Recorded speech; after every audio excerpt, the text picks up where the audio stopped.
this is your middle of the pack teams. This is your teams that are making a playoff push right now. These are teams where you're kind of like, kind of how I was with 2-5, but most of these teams are like 4-5 and thinking, do I need to blow it up? Do I need to sell off parts to maybe, get the future, or should I make a playoff push and make some kind of run right now? So Josh, middle of the pack.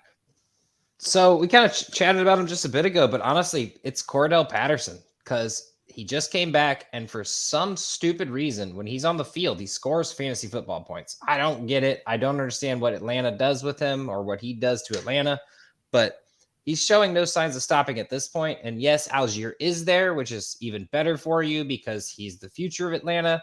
But when Patterson plays, the ball just kind of gravitates towards him. So you should be able to get at least a good 1-year rental out of him, or I should say half-year rental. If you just need that one spot to fill, or just that like get through the bye weeks kind of guy, I don't think you'll have to pay an arm and a leg for Cordell Patterson. I think people have seen it. People are like, they see that age next to him. They're like, 30. I can't do that. Why would I want him on my team?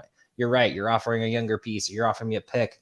I don't think you'd have to pay a very high price for Cordell Patterson. I think he's a perfect. Put him on your team. Maybe he kind of boosts you to the playoffs. Well, especially if he's on a team that's not competing, like that's a perfect person to go after if you're wanting to compete, because that person's probably willing to take some picks, maybe not even necessarily a high first or anything, just something that they can use. It is a good target for sure. Absolutely.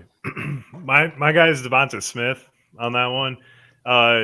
It's going to be really tough because he's 23 years old, but he's on the most potent offense in the league right now, and I think you want a piece of that, and he really has not done a whole lot recently.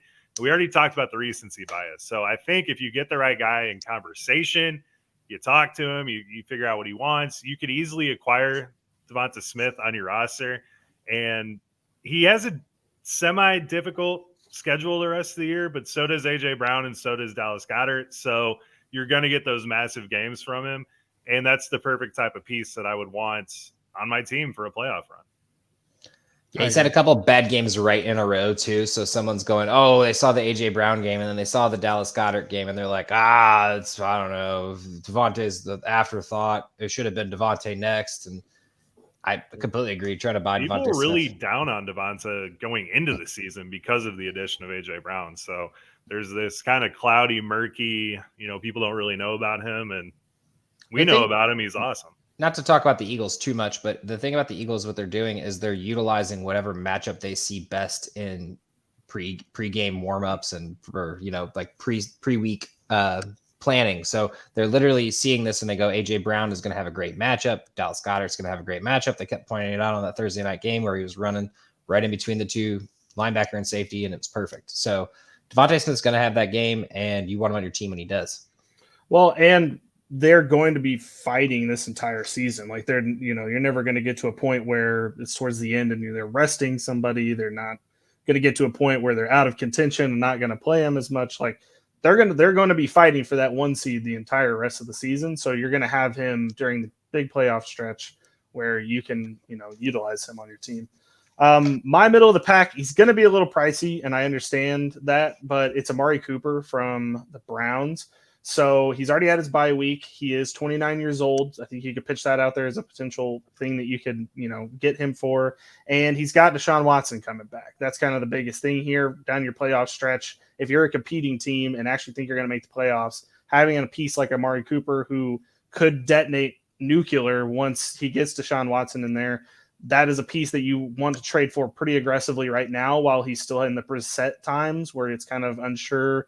He has been having some games, so I think that person may still be seeing it. But if you're talking to a team that might also be in a situation like you, or potentially that person's out of contention, I think you might be able to talk to them into giving up that piece because he's not really a rebuilding piece. So I think he's a perfect piece to make your team go from kind of a playoff pretender to, an actual contender for the championship.